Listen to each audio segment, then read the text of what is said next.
ही निवडणूक करायची गरज आहे का हा प्रश्न इथे पडतो. ते सगळे खेळाडू या व्यासपीठावर असल्यानंतर समोर टिकणार कोण हा फार मोठा प्रश्न माझ्यासमोर पडलेला आहे. आता हे व्यासपीठावर पाहिल्यानंतर पूर्ण कोकण दिसतं.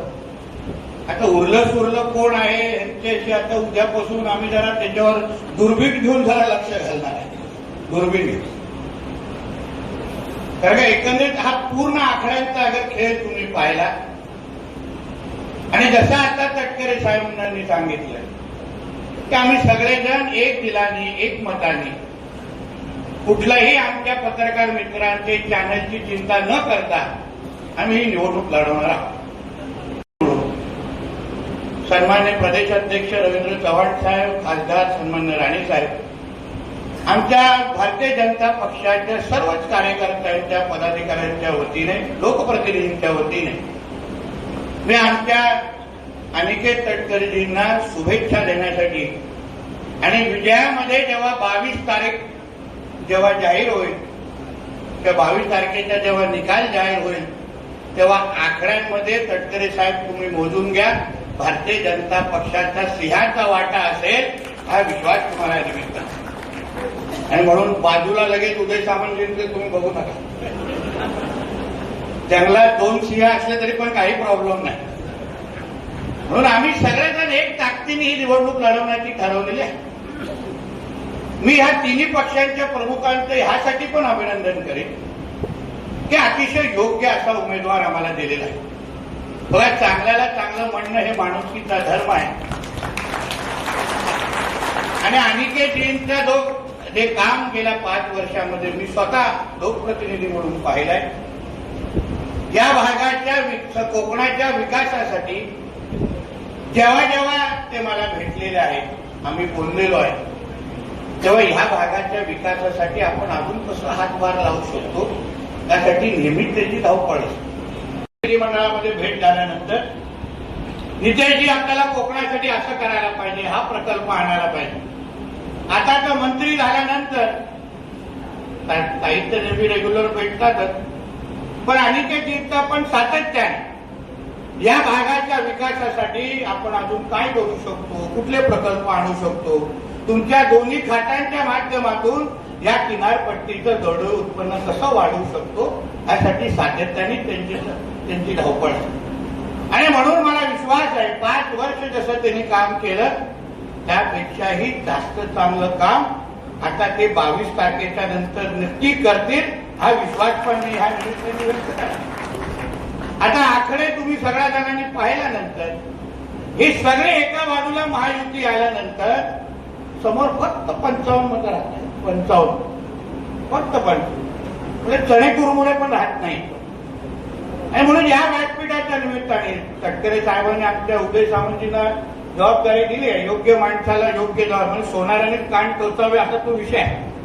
पण तरी मी ह्या व्यासपीठाच्या निमित्ताने जे काय हे उमेदवार महाविकास आघाडीचे बाळ माने उभे आहेत त्यांना मी तुमच्याच माध्यमातून आवाहन करतो, उगाच कशाला उन्हात ताणामध्ये त्रास करतात, काही होणार नाही, आमच्यामध्ये फुटण्याचा प्रश्न नाही. तुमचे 55 सांभाळता तुमचा घाम निघेल, त्यापेक्षा 4 तारीख आहे, आपल्याला विचार करा. चांगल्या खेळीमेळीच्या वातावरणामध्ये आपण ही निवडणूक घेऊन जाऊ, काय होत नाही त्याच्यामध्ये.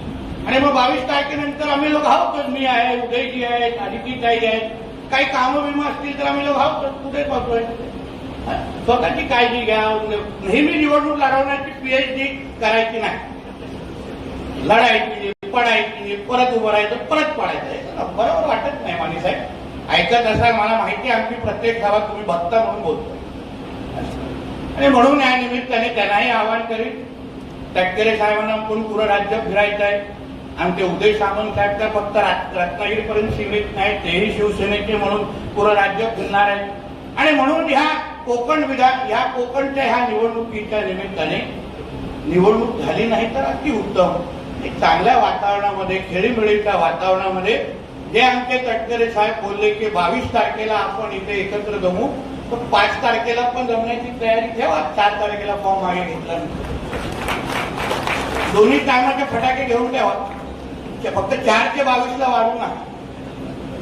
आणि म्हणून या निमित्ताने मी सगळ्या जणांना, आपल्या कार्यकर्त्यांना आणि आपल्या सगळ्या सहकार्याने सांगतो, ही निवडणूक ही आपल्या कोकणाच्या दृष्टिकोनातून अत्यंत महत्वाची आहे.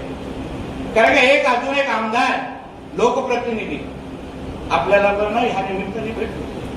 आज बघा जठार साहेब आहेत, आमचे केसरकर साहेब आहेत, धोरवे साहेब आहेत, प्रशांत ठाकूरजी, हे सगळे जे काय लाईनीत जे आमदार आहेत, आमचे गोगावले साहेबांचा वाढदिवस आहे, आमचे दळवीजी आहेत, सगळेजण आम्ही एकत्र मिळून या कोकणाच्या सर्वांगीण विकासासाठी जी जी ताकद लावायची आहे ती 100% लावण्यासाठी आम्ही सज्ज आहोत. हे आम्हाला फक्त अजून एक साथीदार आपल्याला ह्या निमित्ताने अजून एकदा द्यायचं आहे.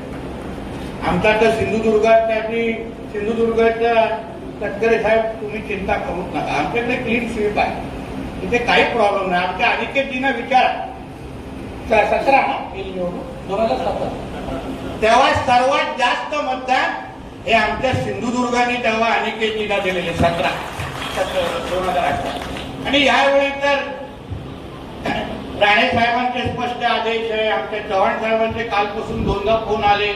म्हणून सिंधुदुर्ग म्हटलं तर आमच्याकडे ओपन अँड शट केस असते, आमच्याकडे चर्चा नसते. सांगितल्यावर डायरेक्ट मतदान पडतं. आता 2018ला तर आम्ही स्वाभिमान पक्षात होतो, तेव्हाही आम्ही तटकरे साहेब आणि राणे साहेबांची जी काय मैत्री आहे ही राजकारणाच्या पलीकडे. हे खरं म्हटलं तर आम्ही सगळ्या तरुण पिढीने हे शिकलं पाहिजे. आम्ही नाहीतर छोट्या छोट्या गोष्टीवर आजचा उगाच हेवे दावे टीका टिप्पणी करत बसतो, पण राजकारणाची मैत्री कशी असावी ती जी तटकरे आणि राणे साहेबांसारखी असावी हे आवर्जून या निमित्ताने होते. आणि म्हणून या निमित्ताने आमच्या अनिकेतजींना मी मनापासून तुम्हाला शुभेच्छा देतो. मला विश्वास आहे, कुठल्याही मनात किंतु परंतु नाही, मला विश्वास आहे तुम्ही येणाऱ्या 5 वर्षामध्ये पण आमच्या कोकणाच्या विकासासाठी निश्चित पद्धतीने हातभार लावाल.